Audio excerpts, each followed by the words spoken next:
So I want to make a statement, and I want to get reaction right away. And I don't want you to overthink it. I want you to just gut reaction. Okay. I make a statement, All right, and I need the people. in. All right, hold on.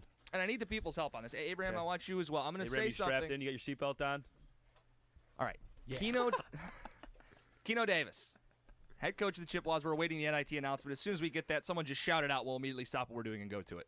But for now, Keno Davis, I think he's a top 50 college coach in all of college basketball right now. Embrace that statement or balk at it. Instant reaction as soon as you hear it. Listen, he's not Calipari. He's not at the top with Coach K. But when you get past that 10, 15, 20, 30, is he in the top 50? There's 350 teams. Is he in the top 50? He's got a Coach of the Year, Matt Coach of the Year this last week. Top 50 in all of college basketball. Gut reaction? Gut reaction. Yes, I Okay. think. So you embrace it. I think. Adam? I mean, I would Embrace have it. to, I would I have to think look that's- it up. I think that's- I mean, for a guy who's won a National Coach of the Year and a Conference Coach of the Year, did I steal the words out of your mouth, Adam? Yeah. Go ahead. Finish. No, you can go ahead you and already finish. cut me off. Go ahead. I think he's a top 50 coach, right? Yeah, so I just thought of this the other day when he got Coach of the Year, and I'm thinking, this guy's 42. He's a great coach. Where does he rank? And I did an article, searched an article the other day. ESPN last summer did the top 50 coaches. I was like, hey, ESPN, hey, thanks. This is actually perfect for what I'm doing. And well, to be the top 50, you've got to be better than someone that's in the top 50. And I think you look at the top 50, you got Richard Pitino at Minnesota, who NIT champs last year, but that's really it in his resume. Look at this list over here. And you got a whole list right here, Brad. You can look in front of it. I'm not going to read off all 50 names on the radio, but I will tweet it out just so you have some parameters to look at. But a guy like Richard Pitino's on there. Even Tim Miles, who's at Nebraska. I think Keno's better than him. You start to look at some of these resumes. Some of them are really good. Successful mid-major guys, guys that have had a lot of success. Bob Hoffman at Mercer's on there.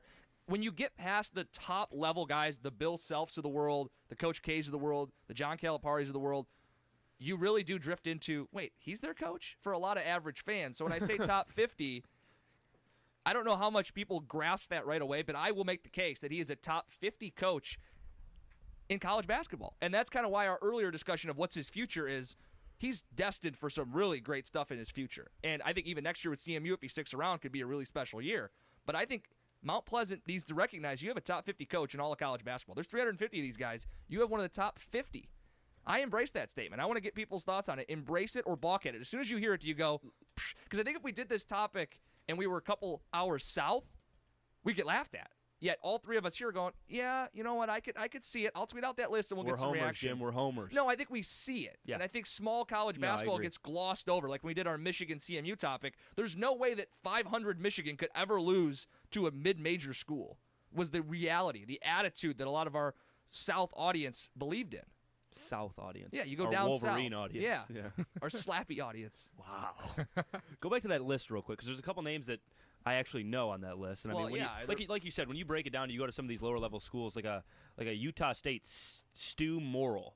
Like, I mean, I looked up his bio. Guy's got wins after wins after wins. really, does he have a National Coach of the Year award? No, and that's the big trump card that Keno has against a lot of these guys. You don't want to hold that over the heads of some. But Bob Huggins at 30 on this leaf. Steve Alford at UCLA 36. Names. You got guys that have made the Elite Eight, guys that have Bruce made the Weber, Sweet 16. Kansas State 40. Like those are some of the bigger names on this list. I don't think he's like top 25. Rick Barnes 44 at Texas. But I'd make the case that he's right in that group.